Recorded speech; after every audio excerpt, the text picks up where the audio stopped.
The news day continues here on One News Now. I'm Diego Castro, bringing you the biggest headlines from around the world.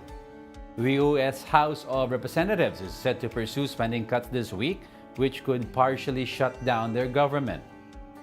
The Republican-held lower house must allocate fundings to government agencies by the end of the month. Otherwise, these departments may cease to operate. But the House is keen on imposing new restrictions on abortion access, as well as undo an $11 billion Biden administration climate initiative. They are also set on resuming the construction of the Mexico-U.S. border wall. Biden has vowed to veto at least two of the bills, saying the Black community could suffer if these spending cuts push through.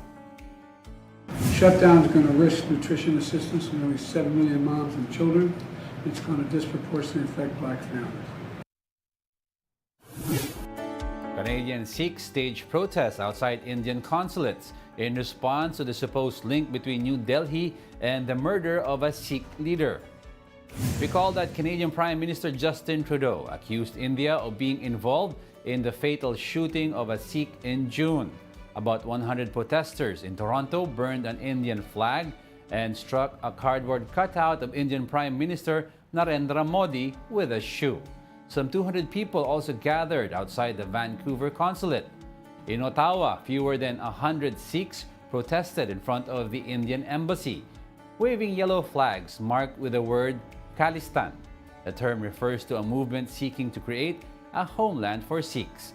For its part, New Delhi called Trudeau's allegations absurd and decided to ban new visas for Canadians. A shootout at a monastery in Kosovo leaves 4 people dead, including 1 police officer. The gunmen stormed the area on Sunday, battling Kosovar police and barricading themselves into the Serbian Orthodox monastery. Authorities retook the monastery later that day.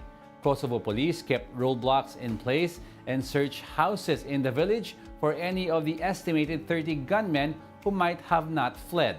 Kosovo called on Serbia to hand over ethnic Serb gunmen that had escaped. We'll be back with more stories after the break. Keep it here on One News.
You're still watching One News Now World. I'm Diego Castro.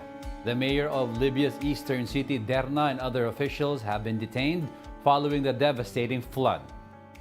The Attorney General's office said it had ordered to detain 8 local officials over the collapse of dams in the storm. The officials were on suspicion of mismanagement and negligence. Angry residents have blamed authorities for the collapse of the dams, which were built to hold back the flow into the seasonal riverbed running through the city. Thousands of people are confirmed dead from the floods, with thousands others still missing.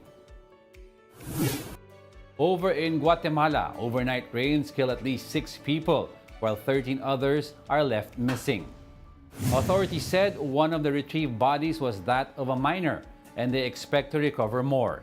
Heavy rains caused the Las Vacas River in the capital city of Guatemala to burst its banks on Sunday. At least 29 people have reportedly been killed due to flooding in Guatemala just this rainy season. Sea ice that packs the ocean around Antarctica hit record low levels this winter, according to the U.S. National Snow and Ice Data Center. Antarctic sea ice extent peaked this year on September 10 when it covered barely 17 million square kilometers. This is the lowest winter maximum since records began in 1979. Researchers warn that the shift can have dire consequences for animals like penguins. In fact, beginning last November, some 9,000 nestlings of emperor penguin colonies have drowned as the ice began to thin before they even learned to swim. Thinner ice is also seen to quicken global warming by reducing how much sunlight is reflected by ice back into space. To protect these frozen parts of the world that are really important for a whole number of reasons, we really need to reduce our greenhouse gas emissions. These climate stories can sometimes feel really overwhelming. We've heard these stories about the penguins, and they're awful. But let's take this awful information and let's make changes, because we can really still make a difference to the future. And those are the top world headlines of the hour. Join us again at 9:45 a.m. as we continue to monitor the day's biggest stories. I'm Diego Castro. We are One News. All sides, all the time.